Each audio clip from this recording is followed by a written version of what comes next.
Ikaw ba ay nangungupahan sa ngayon at sa trabaho mo ay malabo kang magkaroon ng sariling bahay? So mayroon akong i-share sa inyo na baka sakaling makakuha kayo ng idea. Itong video na to ay para sa mga walang kakayahang makabili o maka-opportunity man lang na magkabahay, lalo na dito sa Manila. So sayang yung upa na binabayad nyo. Pinakamababang upa ngayon dito sa Manila is 2,000. Maliit lang na kwarto yon, tapos nasa squatter pa. Kung dati may 1,500, ngayon wala na. So 2,500. Kung medyo cheap pa talaga, 2,000 yung kwarto mo. Minsan common pa yung CR nya, gamit, maraming gumagamit, kayo lahat gumagamit. So minsan sa 3 kwarto, isang CR lang, 3 kwarto kayo gumagamit. So ganun kahirap pag nangupahan dito sa Manila. Kung ang inuupahan mo ay may sariling sink at saka CR, mahal yun, baka mga 2,500 pataas. So ang mura ngayon sa mga squatter area na lang, sa mga semi-squatter yung murang paupahan. Pero kung ikaw ay nangungupahan, pwede kang magkaroon ng sariling bahay na provided ng gobyerno. Dito sa amin, dito sa Cavite, dito sa may Bacoor, actually dito sa Saputi Ono, alam mo yung Saputi Ono, sa may Saputi kabila, katabi lang ng Las Piñas, ay nakatanggap na sila ng mga papilis na i-demolish sila. So may location sila at halos yung kalahati na ng Saputi Ono ay natanggal na. May balak yatang ipatayo, parang San Miguel Corporation yata, parang ganyan din sa nakikita nyo sa likod niyan, sa likod ko yan, San Miguel Corporation yan. So mga 6 na taon nang natapos yan. Dito pa ako noon sa Manila, dito pa kami sa probinsya na kami ngayon. Ako bumakasyon na ako ngayon dito sa Manila kasi marami ng problema yung paupahan ko. So mamaya i-guide ko share ko sa inyo yung paupahan ko dito na isang bahay. Actually doon sa kabilang bahay hindi tayo makapasok kasi may mga tenant dito, kasi sa kabila na to maraming problema, kaya nagkabakante yung isang kwarto at saka yung ground floor. So kung ikaw yung nangungupahan, pwede kang magkabahay doon sa Saputi Ono. Ang priority nila na bigyan ng relocation sa Tansa yata yung relocation. Actually marami nang umuwi na doon sa Tansa, Cavite. Ito trabaho pa sila sa Manila. Madali na lang yung biyahe kasi meron ng Cavitex. Kung alam niyo yung Cavitex, yung dagat dilagyan nila ng kalsada, so mabilis lang yung biyahe papuntang Baclaran. So marami na rin umuwi doon. So yung relocation banda roon, yung natibag ng yung i-demolish sa Saputi Ono. So yung ang patakaran nila, yung pag-interview nila doon sa mga bahay, kung sino yung madatnan nila, yun ang bibigyan nila ng relocation na bahay na mismo. May kaibigan kami na napunta na doon sa bahay na yun. Maganda rin yung paggawa ng bahay. So may-ari kasi yun, yung kaibigan ko na yun. At nung in-interview ay sa kanila naman talaga yung bahay. So may mga nangungupahan, mga kwarto-kwarto, pinibigyan nilang relocation. So kung pag-interview nila, maabutan ka nila sa bahay mo o sa kwarto mo, kung sino man may-ari, kung sino man ang nakatira ngayon sa bahay, siya yung may-ari. Kahit nangungupahan ka pa, ikaw ang bibigyan ng relocation. Priority nila nga yung mga nangungupahan. Kami kasi sa probinsya, malabo kaming interviewin, malabo kaming madatnan at interviewin.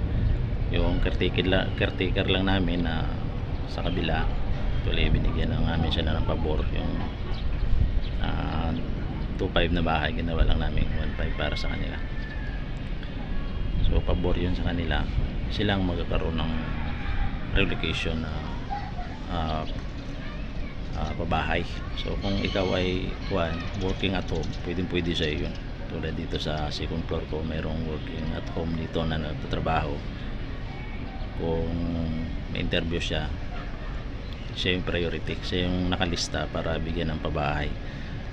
So marami na noong nadimulis, may higit ng 100 na bahay yung nabigyan banda roon. Karamihan ay mga naungupahan, mga nagrerenta. So kami malabo siguro kasi wala kami rito sa dito sa lugar namin sa Puti 2 to, lugar namin sa Puti 2. Yung sa Puti 1 na dissolve na, pati yung mga barangay police specialist doon, mga barangay, yung barangay captain nilipat na sa Puti 2 kasi i-demolish yung part na yon. Kaya ayan, kaya kung maraming problema ngayon yung kuan mo, yung kwarto mo na inupahan, maraming tulo, at alam mo na malapit nang i-demolish, stay put ka lang dyan, baka sakaling ikaw yung madatnan na interviewin kasi sayang din yun, magka priority ka magkabahay. Ang mga nagkakaroon lang kasi ngayon ng ganyan, yung mga magagandang trabaho, may mga pag-ibig, pero kung ikaw ay pangkaraniwan lang, so palingki lang nagtatrabaho, kung ano lang yung trabaho mo dyan, naungupahan ka, pwede ka magkaroon ng pabahay. Kung maabutan ka nila na ma-interview sakaling dyan ka sa kwarto mo, bibigyan kaya nila ng priority na magkaroon ng relocation. So yun lang yung ma-share ko sa inyo dito kasi sa Puti 2. Baka mga 5 years pa daw bago to, hindi ko lang sure baka mga sunod na mga taon, mga 2 taon, 3 taon o 5 years yung itatagal dito sa Puti 2 kasi yung sa Puti 1 halos lahat na bigyan na ng papel doon at may mga relocation na sila. Yung iba andyan pa nga, halos ayaw pa umalis, pero maganda yung kung naungupahan ka kasi magkakaroon ka ng opportunity na magkaroon ng sariling bahay. Medyo malayo lang pero at least yun, sarili mo na talaga, hindi ka maungupahan. So yung banda doon, may sugo na yon, banda rito, dito banda, yan dito banda, yan yung sa Puti 1, yan sa Puti 1, dyan na yung maraming natibag, banda dyan na bahay na demolish na, halos may higit sa 100 yung natanggal bandang likuran, pero yung mga sa harap, mga kalsada, hindi pa umalis kasi may mga negosyo sila. So itong pinakatayuan ko, so ito, ayan, ito yung sa Puti 2. Itong nakikita nyo na yan, eskwelahan yan sa Puti 2 Elementary School yan, yung eskwelahan. So ayon sa balita, wala pa naman ditong papel na dumadating sa amin, pero baka hindi daw magtatagal, susunod na yung sa Puti 2, pero walang balita, hindi pa ako sure dyan. Pero yung sa Puti 1 sure na kasi na-demolish na nga, o na-dissolve na doon yung mga opisyalis. So hindi na namin alam kung anong project yung itatayo, pero banda rito sa likuran namin, ayan, San Miguel Corporation yan, yung nagpatayo ng kondo na yan. So malapit lang dito sa amin, so nanganganib tong paupahan ko. So itong ginagawa ko ngayon, tumutulo na kasing dingding, kaya ayan, tinapalang hardiplex dasi kasing plywood yan. So dito 2 kwarto to, ayan, wala nang tao, nakalis lang dito sa kwarto, hindi natin mapasok. So dito sa 2 kwarto, tuloy ito bakante ngayon, dito ako ngayon, samantala dito ako ngayon. Yan, may sariling lababo yan, medyo magulo lang, at magulo lang siya yan. Kasi umalis dito yung nakatira, kaya lumuwas ako para ayusin ito. So yan, ito yung CR, 2 kwarto sa isang CR. Yan, bali ito yung 3rd floor namin. Actually kahoy lang to, kahoy lang siya. Ayan, tapos ito yan,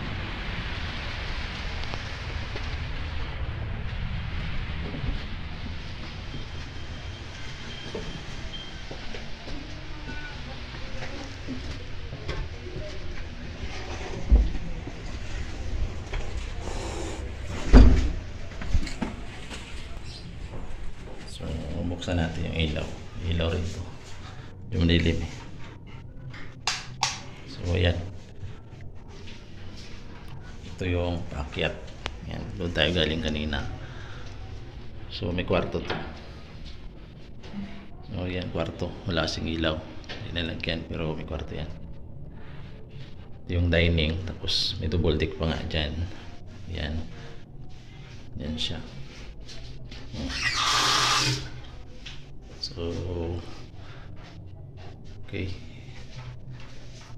Ito naman yung CR. Ayan.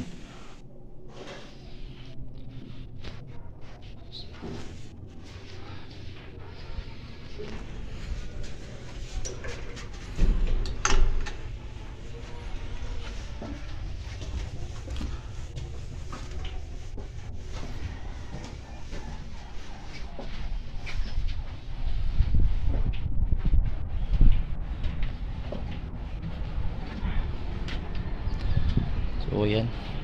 Naka-slab to yung tatlong palapag, tapos yung hindi ko kasi alam kung paano ginawa tong bahay, kaya hindi ko na binato tong taas. Bali kuan lang to, hardiplex lang lahat, kung hollow block lang tatlo binatong ko. So ayan guys, so sana magkaroon din kayo ng sariling bahay nyo. So kung ngayon nasa Saputi Ono ka, eh maganda yun kasi magkakaroon ka ng sariling bahay. Priority kasi nila yung mga naungupahan at mga madatingan nila na interviewin. May mga nag-i-interview eh, kakatok sila sa pinto tapos ganyan, interviewin ka nila. Hiningal ako.